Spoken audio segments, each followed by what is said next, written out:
Well, good morning, ladies and gentlemen. It's a real pleasure to be here, and I must say it was a wonderful introduction to this topic of Ireland as a national brand that my colleague Niall Gibbons gave you, and I think a much better job than I could do just introducing it verbally. So thank you, Niall, and I hope that I can provide some interesting insights to follow on from that. Now, I'm not sure where my presentation is, but it's on its way, but maybe by way of just a small introduction. I'm an academic, first of all, so my remit is not to be promoting my country per se, although, of course, I come as a very proud Irish person who would like to promote it. But the job I do, I guess, as an academic and a researcher is to observe and research and find patterns and commonalities in topics, whatever topic we're looking at any point in time. And the topic that I have been looking at recently is nation branding.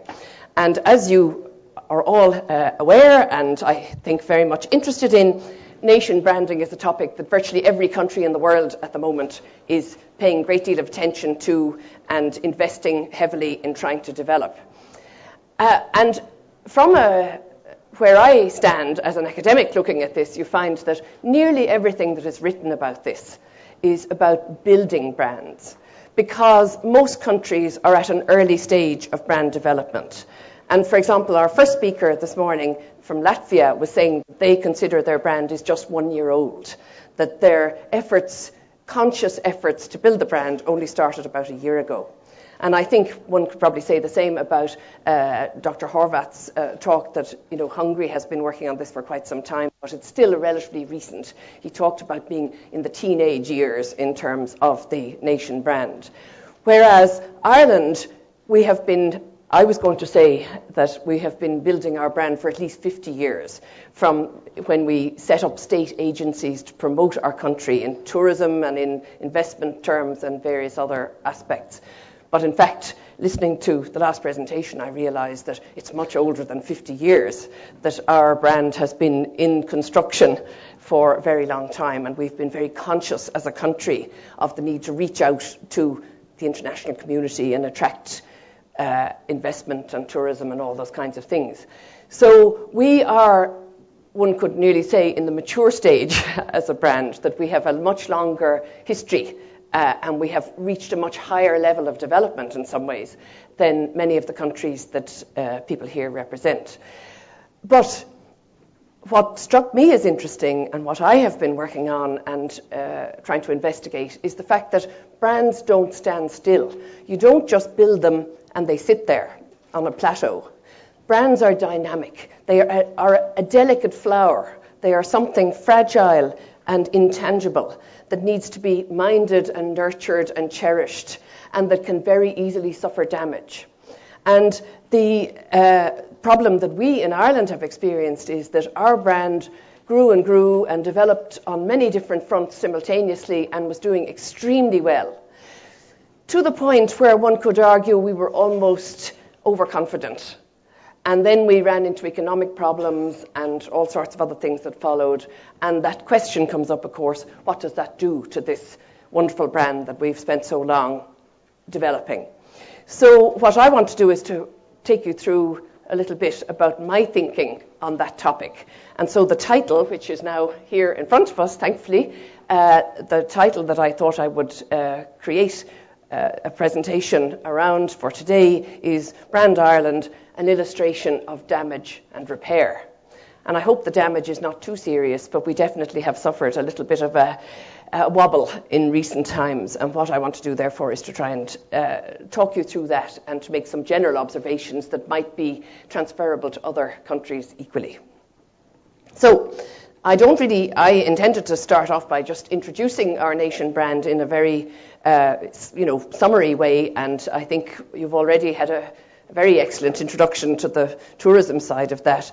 I want to talk to illustrate a little bit of the kind of damage that we have suffered, and then more particularly I want to say, well, let's look at that damage and let's look at how do we get back from that and what evidence have we that we are making progress back. And I think, thankfully, that the picture is starting to look optimistic, and I'm very glad to be able to report that. So just starting at the very beginning, obviously, anybody who's involved in nation branding, the first thing you start with is research. And we, as a country, have been researching for many years the images of Ireland and what kinds of things are important to attract people. And we have endless volumes of research. I've just given the tiniest little summary here to say, repeated to us again and again, are the fact that we talked earlier about the green summer. Well, the greenness of Ireland and the natural beauty of Ireland is something that comes back again and again and again. The whole world, I think, knows about that. And the other thing that comes back again and again and again is to do with our people, that Irish people are naturally, I think, very friendly. I hope you'll see that from the speakers you have today, that we reflect this very well. And all of the things that come from that, being a family-orientated place, being a nice place to live because it's friendly and accepting, rest and relaxation. It's a relaxed kind of place that people seem to become absorbed into very easily. All of those kinds of things. And those same kind of human values spill over into the business domain, where we are seen as easy to do business with, easy to negotiate with, welcoming, having a kind of can-do attitude, being good lateral thinkers and able to kind of get around problems, wanting to solve problems. All of those things seem to transfer into people's attitude towards us as business partners. So they're very good things to bring with us into a business setting. And likewise, anything to do with business, whether it's a destination for conferences or a place to stay on after a business trip, all those kind of things seem to be very positive and to come forward in our brand. And of course, we, like everybody else then, are trying to find the key issues that we can build upon that will resonate with the market, whether it's each market segment, and to try to make our brand as strong as possible. And as with all of the other countries here, there are many dimensions to the market, but it comes back to you have to focus. As Dr. Horvath told us so eloquently, you have to have something that is unique and you have to have a focus around it so that you can stand out and have a competitive advantage relative to all those other countries who would also like us to, come to visit them or whatever. And this is a very, very simplified view of it, but it seems to me that we have two main dimensions to our nation brand. We have the big tourism dimension, which we've just heard about, and we also have a very strong objective in the business end to attract inward investment principally and to obviously help us to sell all our products abroad to attract exports. And there are two slightly different messages that we use, but they are, I think, very closely connected. And this is, of course, what a nation brand should be, that it may have several sub-dimensions, but to be a really strong nation brand, they should be coherent and they should be coordinated. You shouldn't have conflicting messages going to different audiences. And I think we do a pretty good job with that first of all, as my colleague said, that on the tourism side, the main summary statement reflecting our positioning is that we are the island of character and characters, which is the people and the place. And equally on the business side, we say that the phrase we're using currently is we are the island of vibrant possibility, which emanates from the people also, from the creative imagination and the kind of can-do attitude and the sense of being able to have high aspirations. So those things are how we have evolved our nation brand, and the nation brand hinges on all of that. And investing in that and working at it, as we have been doing for many years, we have got obviously very extensive communication programs around each of these. And all I have done here, and it's a very modest little effort to bring together the tourism and the business brand, is just to say they are both about the island of Ireland. They are both in a way about the place and the people, but obviously the execution varies according to the particular target audience. And on the left I have one of the print ads to do with tourism, which is the little catchphrase at the end, let Ireland take you, on all these exciting and unexpected directions. And on the right-hand side, there's an illustration of a print ad to do with attracting foreign inward investment.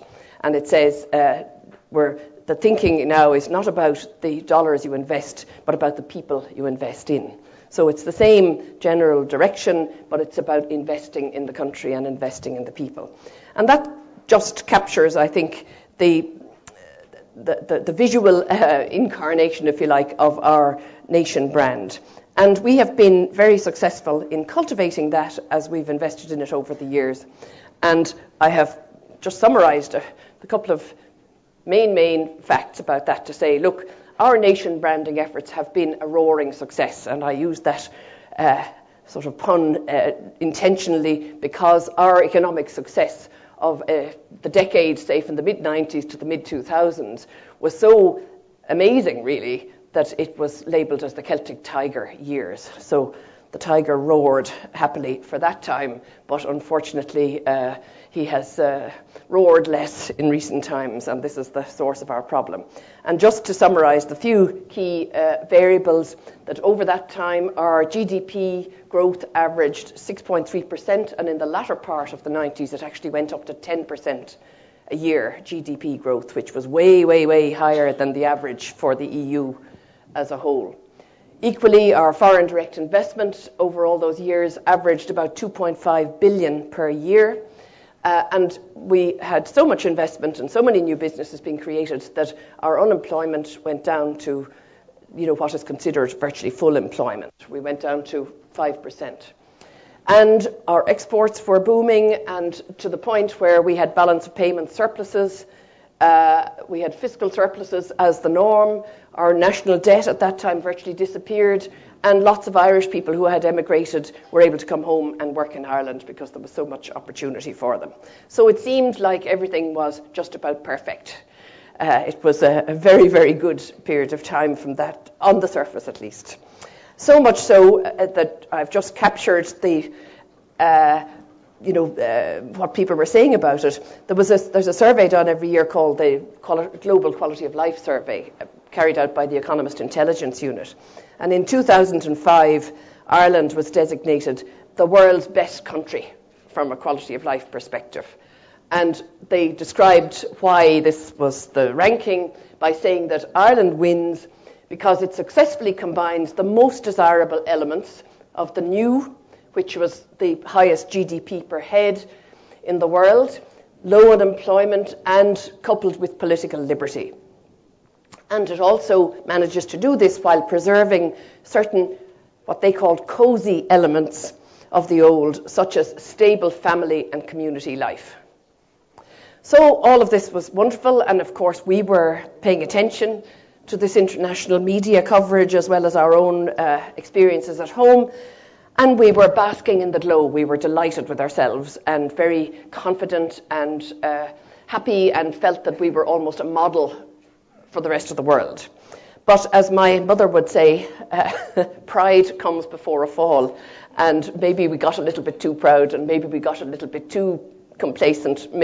And there were a lot of circumstances outside our control. Clearly, the world financial crash, starting with the Lehman Brothers problems and so on, those things were nothing to do with us, strictly speaking. They were a set of circumstances that we found ourselves in. But we were particularly vulnerable in those circumstances because of the way our economy had grown at the time.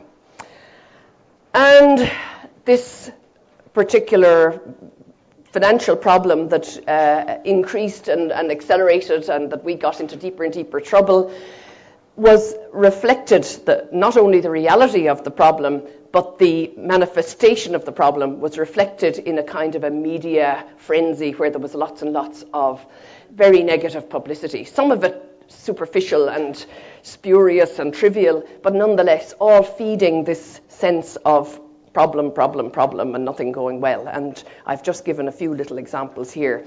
This was labelled in September last year, Cowan's global hangover, as you can see. And Brian Cowan was our Taoiseach, our Prime Minister at the time, who just yesterday has handed over to a new person. But they had a government think tank to consider what to do next about solving our various problems. And this man went on the radio, and people said that he had drink taken, that he had been partying the night before, and that maybe he wasn't compos mentis. when he was giving this radio interview. And this attracted all sorts of media coverage, and very negative, and it went all around the world, as I will show you. This is a media tracking organization, and they show the amount of media coverage that this Prime Minister attracted every week, every month, over time. And one of the criticisms of this man was that he may have been a very clever, good politician, but he was not a good communicator. He didn't seem to be comfortable in the media and was not representing us perhaps as well as he should do. But that was an ongoing problem, that his media exposure was relatively low. But on this occasion, when this particular bit of bad news came out, his media coverage went up 692%. But unfortunately, it was not the kind of improvement in media exposure that we were particularly keen to get. And it appeared in all of these countries all around the world. So, of course, we Irish were totally dismayed by this, because while we're very happy to have a high international profile, we'd like it to be the kind of profile that we would be proud of. And having that kind of negative reaction is clearly not good at all. So we were watching this with great disappointment. And then, as if that kind of thing was not bad enough, the crisis deepened yet further. And in November, there was the bailout, which was a very real thing altogether, where our financial problems caused us to need bailout by the IMF and the European, the ECB. And this picture shows the leader of the team. It says here on the little slide that today, this was November the 18th, the 12 men and women from the International Monetary Fund in suits and sensible coats arrived in Dublin to clear up the financial mess. Well, you can imagine how bad that made we Irish feel, and of course that also got lots of international coverage. So we were in a state of great depression and dismay, and the various people commenting on it, like one of our best-known historians, a man called Diarmaid Ferriter at home in Ireland, described this day as a devastating and humiliating milestone, that the nation's sovereignty was being compromised nearly 100 years after our hard-fought effort to gain independence. And the Irish Times, which is the most influential newspaper, was talking about the ignominy and the shame of it all. So there was this sense of, great despair and great worry and consternation that this was going to be, hugely damaging to this brand and to the business and to the employment and all of the very important things that hang on the success of that brand. So we were all wondering where was this going to end or how we were going to get out of it. And the problem has kind of lingered and festered, and there was an article published just this March, only a few weeks ago, in Vanity Fair by a very well-known journalist called Michael Lewis. I don't know whether any of you have come across books like Liar's Poker, or there's a new one just out called The Big Short, so he's a very prominent, well-known guy, and he wrote an article which was deliberately very scathing, and probably unfairly so, but nonetheless, the problem from our point of view is that it's very widely read, very widely circulated, and therefore potentially very damaging. So this was what got me investigating and trying to examine what can we say, or should we be as depressed as we feel at home about this problem, or can we look forward in some way to getting back what position, the position that we had? And I hope that I can offer some observations on that may be a little bit helpful and positive.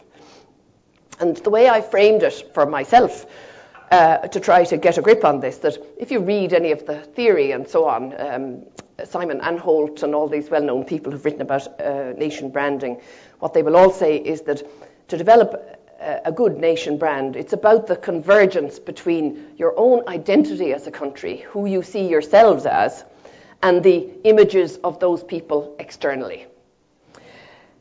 And it's not easy to get that convergence in the way that you would like it.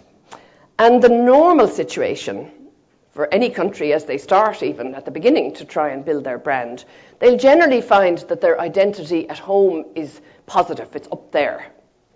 because they know a lot about their country. They're very proud of their culture and their heritage and their natural resources, and they're proud of a lot of things.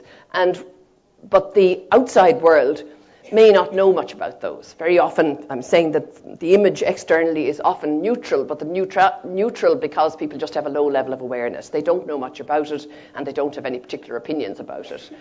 Or else, maybe they have negative impressions if they have seen something about the politics or, things that are fairly negative, not very exciting. So usually the task of the people building the nation brand is to pull up the image, the external image, to build awareness and to build positive images that match the identity. And that is what we feel we succeeded doing very, very well. But all of this negative publicity and real problems, real financial problems that we have experienced in the last year or two, what it seems to me they have done is that they have dragged down our identity to a very low ebb, where we Irish are suffering from a kind of crisis of confidence.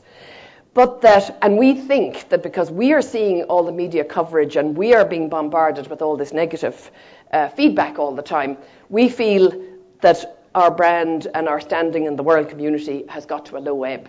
But actually, as Niall Gibbons, the former speaker, said, when you do research, as they have done, you find that the rest of the world doesn't know much about this. The level of awareness internationally of our problems, it's low on the radar screen for other people. So actually, the image that we have invested in creating over time and all of those impressions that are out there are much stronger and much more enduring than we probably believe ourselves. So the problem is more at home possibly than abroad. And to reflect that problem at home, there's a thing called the Edelman Euro Trust Barometer, and they measure for a lot of countries how the nations feel about their own institutions. And this past year, Ireland, we Irish, our trust in our own institutions has put us at the bottom of Edelman's ranking.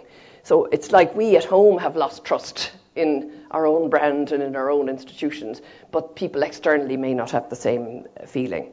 And that is manifested. They ask lots of questions about particular institutions, and I've just picked out one or two, that the Irish trust in business, and not surprisingly, most of our problems came within the banking sector, so it's not all that surprising that Irish trust in our own financial institutions is at a very low ebb. And Irish trust in our government reached a very, very low ebb. And those things are all added together to give the overall index that said Irish people have lost trust in a lot of things and lost confidence in themselves. And this is hugely important because until you get those things back, how are you going to rebuild your brand? So, putting all of that together, the question becomes, are we Irish and Brand Ireland, representing us, destined to reside at the bottom of all rankings for the foreseeable future? Or, more importantly, is this going to damage our economy in a real and lasting way? You might have your own opinions about this, but actually, my opinion, which is really all I can give you based on what I've been reading and thinking and so on, is no, not necessarily. I think actually the outlook is much better than maybe we immediately perceive. And this is for several reasons I will try to explain to you. The first is that Ireland's problems, they're mainly financial problems, they're relatively minor in the scale of events that countries have to deal with. And it's the more minor the problem, the easier to rise above, if you like. And I'll demonstrate that in a moment. The second thing, while we've no research, really, I can't think of any single piece of research that I have found that says nation brands recover, or how long does it take to recover from a hit of one kind or another. But we have lots of research on corporations, business corporations, and what happens then when they run into crises. There's a whole literature on crisis management. So what I have done is I've used an analogy. I've taken corporate crises and looked at what has happened to those. What is the trajectory of corporate crises and recovery?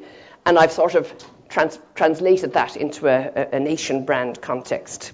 And what that says is that research on corporations shows that they tend to bounce back surprisingly quickly, even from very grave problems. And that the speed of recovery is strongly influenced by the quality of leadership, and quality of leadership particularly in good communication. That if you have a strong leader who takes hold of the problem and who communicates very, very well with the relevant audiences, you will get back and recover your position much better. And finally, I want to just show one or two things that give me confidence that the Irish economy is bouncing back in that way quite quickly. Now, on the first of those points, what kind of problems do corporations and countries have to bounce back from? What kind of crises, in other words, or catastrophes do they have to face? The literature would say that there's a sort of a continuum from problems caused by mismanagement, like financial problems, economic problems, which are mismanagement, whether deliberate or inadvertent in our case, I guess. Then you have incidents caused by malevolence, like terrorism or things like that. Then you have confrontations, where you have, say, warfare, or we know plenty instances of that. Then you have things like technological disasters, like the Gulf oil spill or Chernobyl or things like that. And then you have major natural disasters causing mass fatalities, like earthquakes and tsunamis. So clearly, in terms of gravity, financial problems are very small compared to earthquakes.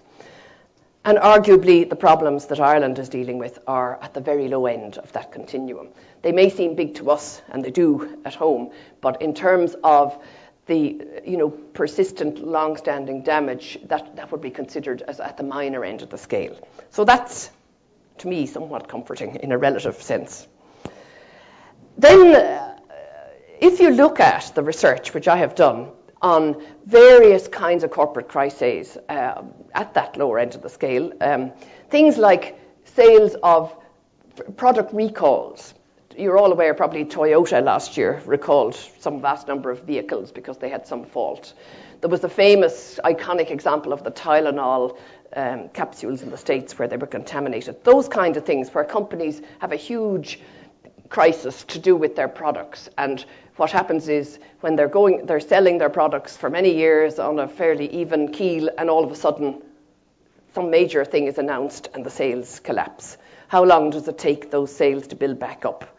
Or do they ever get back to where they were? Well, in fact, the evidence from many, many markets is that they actually return to their previous levels surprisingly quickly. Generally speaking, within about 6 months, the curve is back to where it was before the problem. Equally, that's looking at what customers do and how they respond. But I thought, well, let's have a look at what investors do. And if you look at the share prices, for example, as evidence of what investors do, you find that the share prices of those companies bounce back. And Toyota's share price, for instance, last year took a hit when the recall problem occurred, and it is now back higher than it was that time. And even BP, for instance, where their share price, and they had such a catastrophe on their hands with the oil spill, their shares have come back. They're not quite back at the level that they were before that problem, but they're getting there. The curve is moving carefully upwards. So all of those things suggest to me that the memory of the market out there is actually quite short, and that once people are reassured that the problem is contained, they will revert to their previous pattern of behaviour. And so I would be hopeful, and I think your evidence, Niall, that of the interest in coming to Ireland and so on suggests to me that the market out there actually is relatively untouched. It's not damaged terribly by whatever kinds of publicity we've had. There will be a lingering memory factor, and that's the sort of general corporate reputation. And again, there have been surveys done. This one was based on a very large survey of 600 and something chief executives of big companies, and they around the world. And if you put together all of their answers, they all seem to feel that when you have a very bad incident like that, a crisis that the company has to face, that the lingering memory is probably about 3 years. And after that, it has sort of disappeared into the mists of time. So again, from a kind of a general reputational point, you would hope that gradually the people will forget, even if they did know, which many probably didn't. But whoever would have been aware of the Irish problems and so on, you'd hope that if you take, say, January 2011 or sometime like that as the starting point of the recovery, that about 3 years from now we'd hope to be more or less back and have those problems relatively forgotten about. And some of the things that I did, different kinds of research, just to give you a slight impression of, and to give myself some comfort, if you like, about how people are viewing Ireland or what's happening. I looked at things like Google searches, and you could find that along with the rest of the world and the economic recession, interest in coming to Ireland, this is number of searches about travel to Ireland, went down, down, down, but they have started to turn around and come back. Equally, interest in doing business in Ireland went down, not as much, but it did go down quite a bit, but it's starting to come back.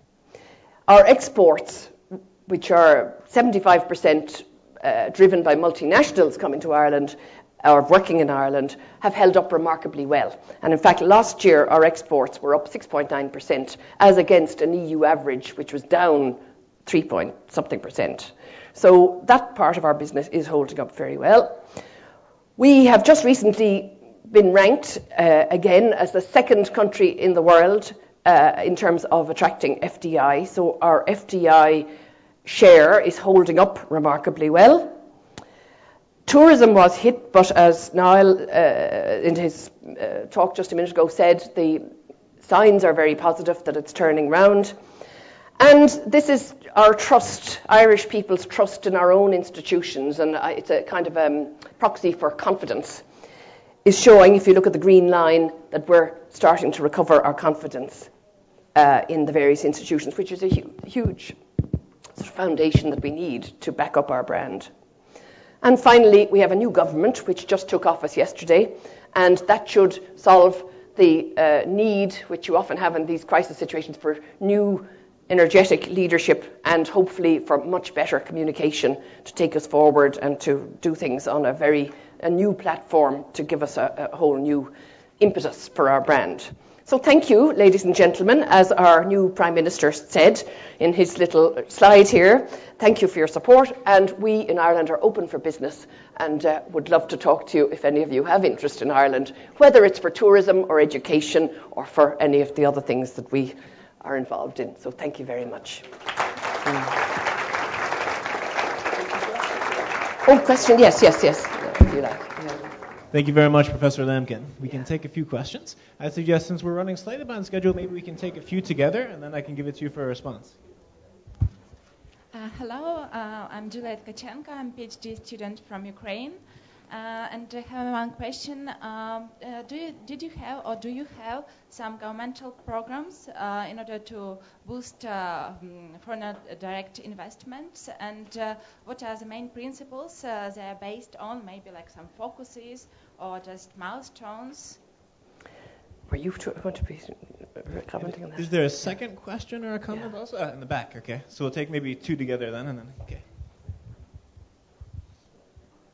Hi. I was actually just wondering how your strategies were different for repairing Ireland's image post-Good Friday, so maybe in 1998, versus what you've been dealing with now in terms of repairing its image when dealing with an economic crisis.